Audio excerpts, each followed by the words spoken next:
साथियों, दीपक कुमार के ऊपर एफआईआर दर्ज कर ली गई है।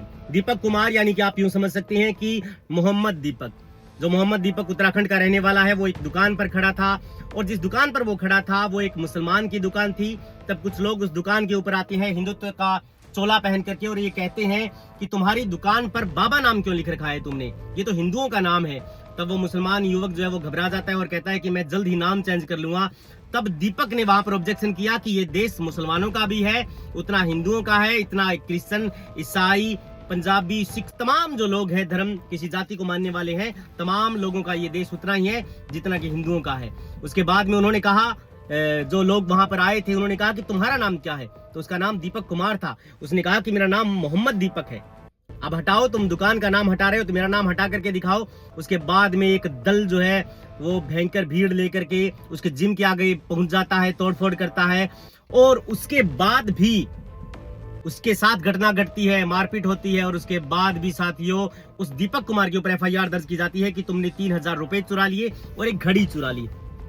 ये कैसा देश बना रहे हैं साथियों आप। मैं कहना ये चाहता हूं उन लोगों से जो भ्रमित होकर के इस प्रकार से आक्रोशित होकर के किसी की दुकान पर पहुंच जाते हैं, गुंडई करते हैं, लठैतगिरी करते हैं। ये देश संविधान से चलेगा। अगर आपको बाबा नाम से दिक्कत है तो आप पुलिस थाने में जाते। आप किसी के ऊपर इस प्रकार का दबाव नहीं बना सकते।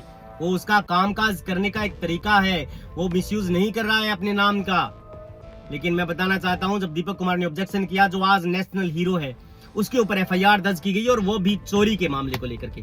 साथियों, अगर इस प्रकार की घटना घटती रही और लोग अगर ऑब्जेक्शन करेंगे तो कल को आपके ऊपर भी एफआईआर दर्ज कर लेंगे पुलिस वाले, क्योंकि ये सब राजनीतिक रूप ले लेता है। देश की आला कमान इस कुर्सी पर बैठे हैं, तब तक इस प्रकार की घटनाओं पर जो लोग अपोज करते हैं, विरोध करते हैं, उनके ऊपर भी मुकदमा दर्ज कर लिया जाता है।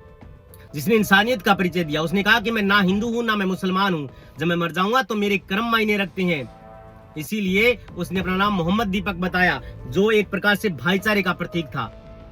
लेकिन साथियों, वो लोग दंगाई, उसके साथ गुंडागर्दी करते हैं और उल्टा दीपक कुमार के ऊपर भी 4 धाराओं में एफआईआर दर्ज की जाती है, जिसमें गिरफ्तारी मैंडेटरी है। इस प्रकार की एफआईआर दर्ज की जाती है। अरे जो 3000 रुपए चुराएगा आपके, क्या वो किसी दुकान पर और किसी की लड़ाई हो रही है और उसके बीच में घुस करके विरोध करेगा, उधारी लेगा लड़ाई और वो 3000 रुपए चुरा लेगा? आप कैसी बातें कर रही हैं? ये तमाम चीजें पुलिस को देखनी चाहिए, उनकी एफआईआर दर्ज नहीं करनी चाहिए थी।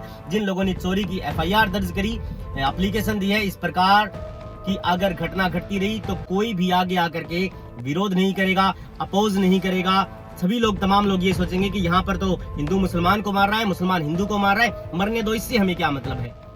जो लड़ाई लड़ने वाले लोग हैं उनका हौसला जो है वो रसातल में चला जाएगा। इसलिए पुलिस का काम है, ये पुलिस सिस्टम का काम है कि आप इस प्रकार की झूठी एफआईआर को इग्नोर करें और झूठी एफआईआर देने वालों के खिलाफ कार्रवाई करें। मोहम्मद दीपक ने भाईचारे का मैसेज दिया था, जिसका सम्मान होना चाहिए था, जिसके ऊपर फूल बरसाने चाहिए थे, आपने उसके ऊपर एफआईआर दर्ज कर दी। थैंक यू साथियों, आप मेरी वीडियो को आला कमान तक पहुंचाएं ताकि उसके खिलाफ एफआईआर दर्ज होगी है उसमें जो है वो झूठी रिपोर्ट मान करके एफआईआर को रद्द किया जा सके। Thank you.